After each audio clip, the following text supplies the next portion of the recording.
This video is on proportions, which begins on page 475 in your textbook. And you're going to see that proportions are really just two equal ratios. Basically, they're two equal fractions. For example, if I have the fraction 1/2, another fraction that might be equal to that is if I had a pie and I cut it into 8 pieces, how many pieces would be half of the pie? 4. So 1/2 equals 4/8. And if we have a proportion, then the cross products will be equal. Cross products are diagonals. So 1 times 8 is 8, and 2 times 4 is 8. Since those two numbers are equal, we have a proportion. I use that same example with 5/7 and 15/21. Also, this proportion can be used to figure out some missing information when we're doing comparisons of things. Okay, so if we're comparing somebody's rate to someone else's, we can figure that out. Let's look at your turns 2 and 3. Your turn 1 just kind of asks you to determine if they're proportional. So basically, if their cross products, like we just showed, are the same, it's a proportion. If you look at your turn number 2, we're given this proportion. 5/9 equals n over 27. Because I have an equal sign here, I know it's a proportion. And remember that I said if it's a proportion, and since we know that it is, their cross products would be the same. So 5 times 27 would be 135 equals 9 times n. So I multiply this way, and now I'm going to multiply this way. So 9 times n is 9n. And then I can figure out what n is by dividing both sides by 9. N equals 1, goes in there 1 times 45, 9 goes in 45, 5, 10. So 15.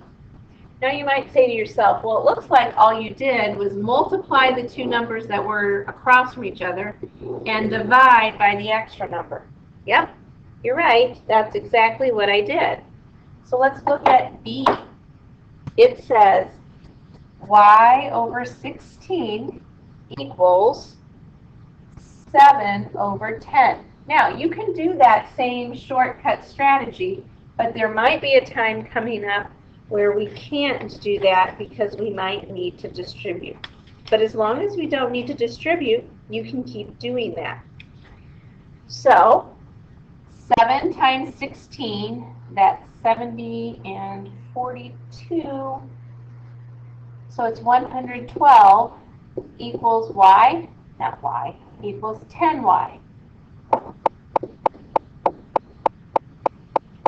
Okay? So then I divide by 10, and y equals 11 and 2/10. Again, remember, I'm letting you use your calculator on this. Excuse me. Your turn 3 is similar, except it just has negative values. Let's look at example 4. Example 4 is the application piece. Okay? It says Bobby can read 40 pages in 50 minutes. At that rate, how long will it take her to read 220 pages? Okay? So if Bobby can read 40 pages in 50 minutes, okay? That's pages over minutes. Then the question is, at that rate, how long will it take her to read 220 pages? Well, it was pages over minutes, so over here it has to be pages over minutes. So 220 pages over, I don't know, minutes. Then you would multiply to figure that out. That's example 4. Let's look at your turn 4.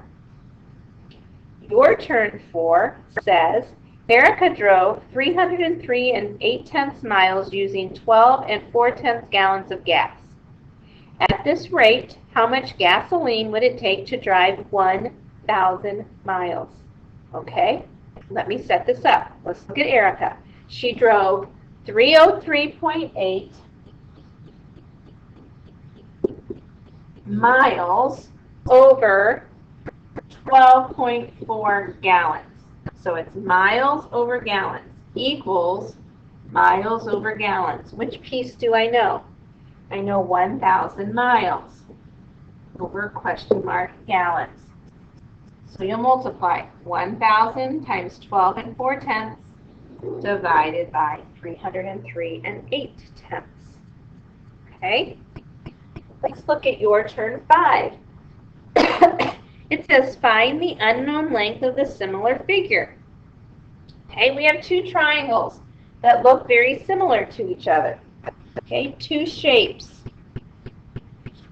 Triangle A, or do you want to use the rectangle? Let's use the rectangles. Okay, so we have a small rectangle and a large rectangle. So we're going to do the small first. What are the dimensions of the small rectangle? The width is 14.5, and the length is 20. So we have width, length of the small. And over here I'm going to do large, and I need to have width, length. Well, what do we know of the large rectangle? We know the width. So we know the length, not the width. 32 is going to go down here, and up here is question mark. You can do the same thing with a person and a tree. If I have a person and I have a tree, you love my artwork, I know. And I know that the person is 5 feet tall and they're casting a shadow that's 3 feet, and I know the tree is casting a shadow that is 12 feet. Can I figure out how tall the tree is? Sure. What comparison can I do with my guy? I can compare his height to shadow, right? Height to shadow equals, then what do I compare for the tree? Height, which I don't know, to shadow, which I know. Those are how we use proportions to set up real life examples.